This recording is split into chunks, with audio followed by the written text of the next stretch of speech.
Aloha, I'm Malia Zimmerman, and this is News Behind the News. This year is a very major year in Hawaii, especially on Oahu when it comes to transportation.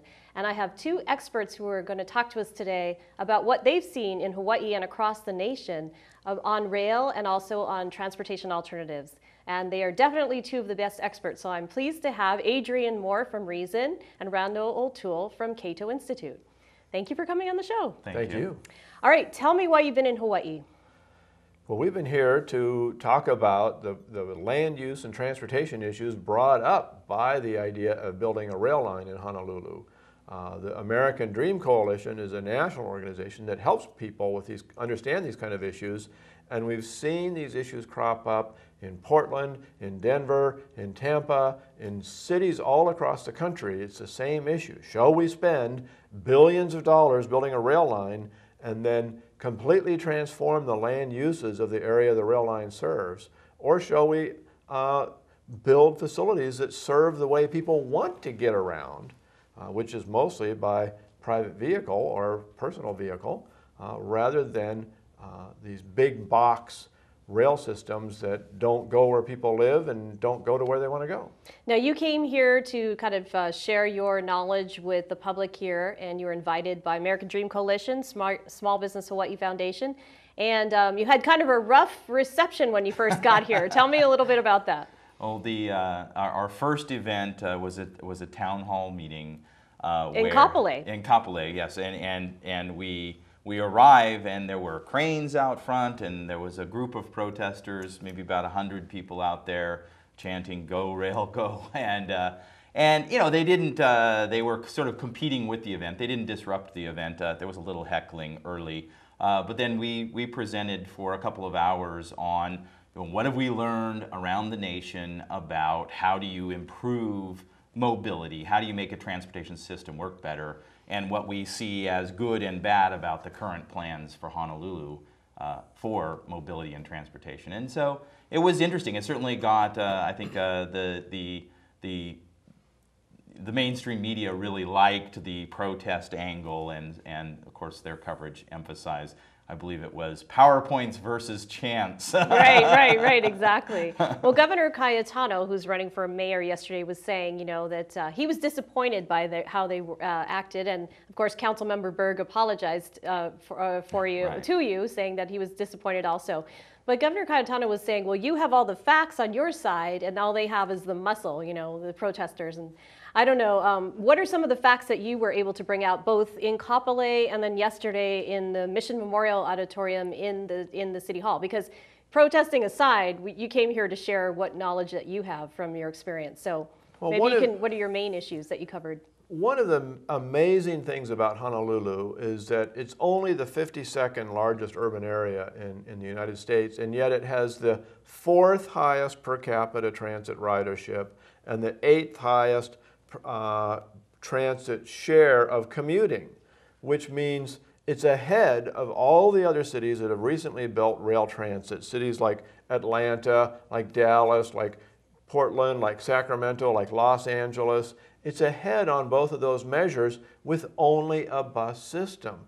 Those buses are so efficient and they carry so many people that the bus is more energy efficient here in Honolulu than almost any train system anywhere. So building that train line, getting people out of buses and onto the train means you're going to waste energy, it's going to be far more expensive, and the experience in other cities has been that when you commit yourself to spending all that money on trains, you end up shorting the bus system and you're probably going to lose transit ridership. People who are dependent on transit in places other than where the rail line serves are going to find their bus service cut down, and they're going to end up not taking the bus as frequently, and it's going to hurt the people who depend on it.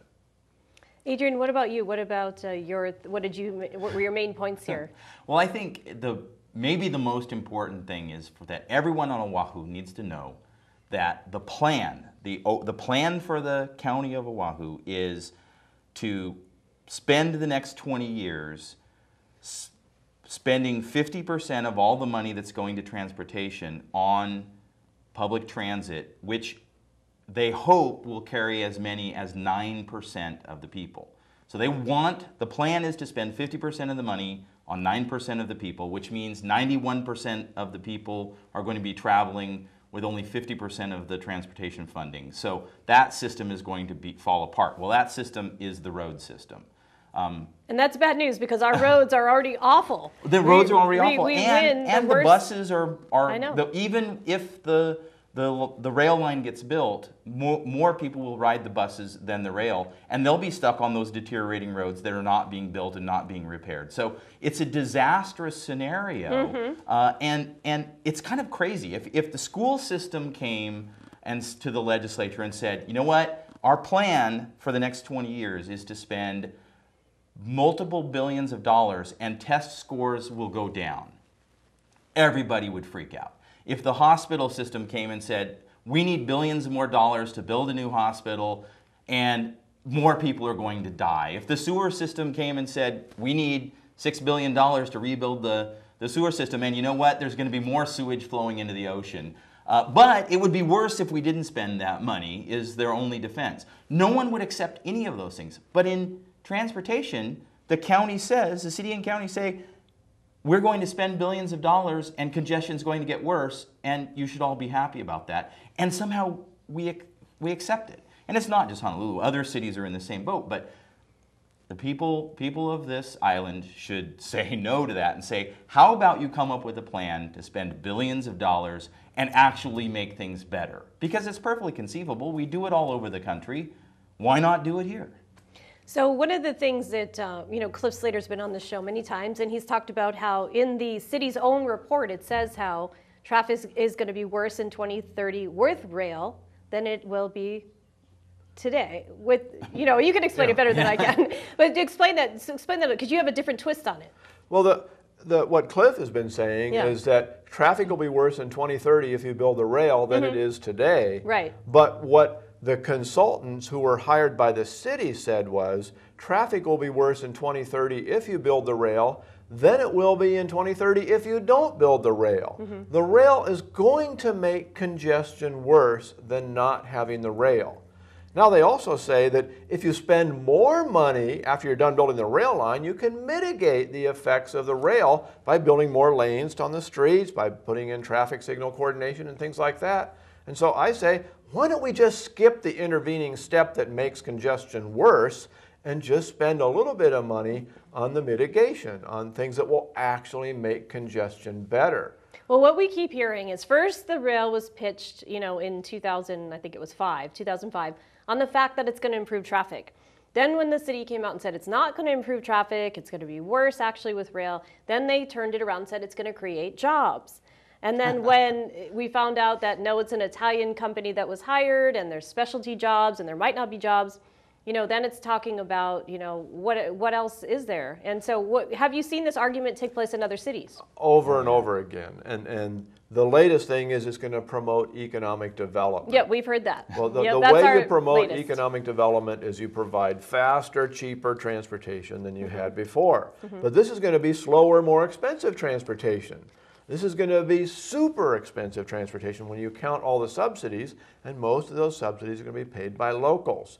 So you are going to get people out of their cheap cars and their cheap buses onto expensive trains, and it's going to cost the community an enormous amount. That's not going to create jobs. That's going to cost jobs. You're actually going to be losing jobs because of the train. You're going to be harming economic development because of the train. You're going to be wasting energy and creating more traffic congestion. Now, some of the people that were protesting with you yesterday and the day before were union people. They're construction union people. What do you have to say to them? You're talking about creating more jobs. Yeah, well, transportation is a network. And it's a network. It could be rail, it can be bus, it can be cars. I mean, you have all of these things happening in a metropolitan area. And you have to build infrastructure to keep up with growth. You can't just stack cars deeper and deeper on the existing lanes in most cases. So the idea that we have to build some infrastructure is pretty straightforward. The question is, what should we be building to make transportation better in Honolulu? The rail advocates are saying, we want you to spend 50% of the money on us 9% because we're going to ride the train. So all of you need to pay for our system. We're arguing we think that the money should go where the travelers are and not to a tiny minority. And there's so many ways that that network can be improved, from very small things. And there's some experience here. The reversible lanes on the H1, which do make a pretty dramatic difference in rush hour travel there. There's zip lanes are called. The zip lanes, they're called. And there's operational problems there. It's not a perfectly designed system, but it does add capacity in the right direction during the peak hours and makes a big difference. Between Kapa'a and Lihue on Kauai, they've put a reversible additional road, a bypass road. It was an old cane road that was upgraded and made reversible, so it goes in the morning and out in the afternoon. Made a huge difference in congestion on Kauai for just a very small investment in the road. So things like that, things like where are there choke points in the system, where small additions to capacity, arterial streets, improvements in the boulevards can make a big difference, all the way up to the big deal is some big things have to happen. There has to be some ways to connect across the mouth of Pearl Harbor between Iwa and the airport area. There has to be improvement in the major freeway capacity, and the big improvement there are what are called hot lanes.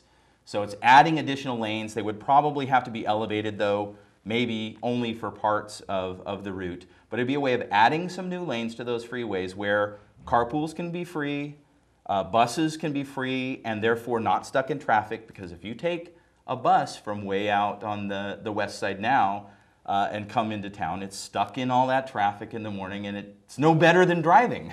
So nobody does it unless they don't have any choice, right? Right. Well, this would actually be, the buses would be zipping by all that traffic, so maybe riding the bus is much more attractive. And then people in their cars who are willing to pay a toll could also use the lanes. And that way you get a lot of people traveling for a very small number of lanes, and the tolls that people pay help build the system, so it doesn't cost the taxpayers nearly as much money. So there are many things we can do to this network, small to large, that would actually greatly expand mobility, greatly reduce travel times. I mean, massively. In Miami, they built managed lanes on one freeway, and on that freeway, it reduced the travel time into work and home from work by more than half, not only for people who used the toll lane, but all the people in the free lanes had their time go way down as well. And we've done that in cities in Texas, in Washington, in Minnesota, and California, all over the country. So it's a no-brainer, and it costs a fraction of what this rail project does. Now, one of the arguments from the opponents of hot lanes, I mean, it seems like it's common sense, but there's definitely a strong opposition here. And one of the main things is, well, people already pay for the roads. Why should they pay more? And then it's only for rich people to be able to, only rich people can afford hot lanes. Right. And why should just the rich people be able to take away our roads and make us all drive slower, and you drive, and they can drive faster because they can pay more? Right. Well, it's funny because all of those things are wrong. If you're not taking any lanes away, you're adding new lanes, so there's more capacity. Everybody who's using the road now is in no way, nothing is taken away from them. They have the option of using those lanes. And what we've learned in all of these cities I mentioned, from Miami across to California, and from Washington, from Seattle all the way across to New York, is everybody uses these lanes. They're not just used by the rich. The rich tend to use them a little bit more, but only a little bit more than everybody else. But everybody needs to get someplace in a hurry sometimes. And having those lanes there is sort of like, a lot of people like to call it congestion insurance. So I'm not in a hurry today. I'm not going to pay $5 to get somewhere faster. I'm just going to drive in the traffic. It's not that horrible. But today, my son's got a soccer game. I need to get there. Or I'm late for work and the boss is really going to have my head this time, or whatever it may be. I jump in, I pay the $5, and I get there on time. And having that option, that's a choice that people currently do not have. Right now, you have two choices in this island. You can, well, I guess three. You can work at home, if you're lucky to be a telecommuter. Very few people, right? Right? But otherwise, you're stuck in traffic in your own car, or you're stuck on a bus in heavy traffic, and that's it. If you build a managed lanes, not only do you have those two options, but now you can pay a toll and dodge the traffic, or you can ride a bus that's on the managed lane going full speed and not stuck in traffic. So now you have 4 choices instead of 2. And 4 choices is always better than 2 choices. That's true. That's true. Okay, Randall, what do you have to say about that? Well, one of the interesting things about traffic is that highways are the only thing I know that when demand increases, the supply decreases. It's hard to imagine this, but it turns out that at 50 miles an hour, you can move 2,000 vehicles down a freeway lane, but per hour. But when more than 2,000 vehicles try to go, suddenly speeds slow down to 20 miles an hour, and then you can only move 1,000 vehicles down. So let's say if just for 5 minutes a day the demand increases above 2,000 vehicles an hour, well then it's going to take hours before demand falls below 1,000 vehicles. And just by getting those few people for that 5 minutes a day to shift to a different time using a variable toll, you can prevent all this congestion, hours of congestion. And everybody benefits. And the interesting thing is you aren't necessarily penalizing workers, because it turns out almost 2/3 of the vehicles on the road at rush hour are not people trying to get to work. So a lot of them have options to go at different times. By giving them that option to go at a different time, you can effectively double the capacity of your road to move traffic from 1,000 vehicles per lane per hour to 2,000 vehicles per lane per hour during the time that you've got a lot of rush hour. Now I want to go back to something important I think you said, which is about the percentage of money being spent on the 91%. 50% of the money is going to be spent on the 91, making the 91% infrastructure good enough to drive on. You know, one of the things that we've been rated many times over, I think even by reason, is one of the worst, or the worst. We've even been the worst place to drive in the country in terms of either congestion or potholes, you know, road conditions and so on. And I mean, so I mean, is there? Yeah. Well, we you guys are in California, so you have problems too. Yeah, we do an annual report that ranks all of the state highway departments on how good a job they do on maintaining the transportation system on a per dollar basis and so forth. So how efficient and effective they are. And actually, Hawaii did used to be worst. But California and New Jersey took the challenge in the bits and managed to beat them out. Thank you. So California and New Jersey have displaced Hawaii from the bottom of the list. And so Hawaii hovers around 47, sometimes 46, ranked in the country for that. 46, 47th worst. Worst, yeah. So that means bottom of the list. No. Third or fourth worst. Third or fourth worst. Right. Yeah. And that's just a function of, that just means there are states out there who have figured out how to maintain a lane mile of freeway or a lane mile of the city streets in Honolulu for much cheaper and much more consistently, having a smoother and better road than Hawaii has. They don't have, it's nothing magically different. You know, Texas doesn't have better weather than Honolulu does. So that's not their edge. Their edge is they're just very cost effective. They don't overpay people. They don't use too many workers to fill a pothole. They don't do a lot of things that make it hard to maintain the system. So, you know, making an investment in figuring out how can we get more bang for the buck in Hawaii? How can we do a better job of maintaining our current roads? How can we do a better job of building roads more cost effectively? I mean, some of the recent construction projects here where you built in interchanges that cost, you know, record-breaking amounts, there's no reason for that. Okay, it doesn't our cost H3 more. is the most expensive highway in the nation per mile. It's that's when crazy. They built it, right? And that's not driven by high cost of cement or anything like that. That's driven by doing the project in an expensive fashion. Right, and so we can look forward to our rail. I mean, right now, if it's ever built, which of course many people don't believe it ever will be. You have the lawsuit going on that's in the federal court challenging it, whether it should go forward based on environmental impact. And then we have Governor Cayetano running for mayor. He's in the lead in the polls, and he doesn't want the rail. He promises to stop it. So, and public support is decreasing. And the federal government, which is expected to put in $1.8 billion, is getting its feet nervous. And it's saying, wait a minute, we're not sure we like this plan, first of all. And second of all, we're not sure we have the money. Right. So there's a good chance that they might not put in their money, and that's going to make it very hard to build. So have you followed funding on a national level for transportation? And if so, who is getting money for things like rail and who's not? Well, Congress made the mistake of putting rail money in a pot.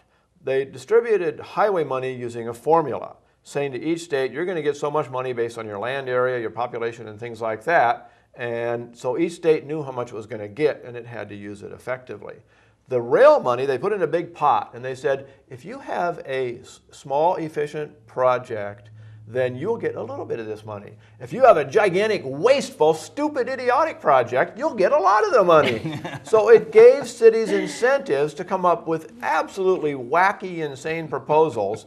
And this has got to be the wackiest, most insane. I mean, if I've ever seen a rail project that was designed to fail, this was it. Because you've got this high-cost system that has all the cost disadvantages of what's called heavy rail, but they're only going to run two-car trains, which means you've got the capacity disadvantages of what's called light rail.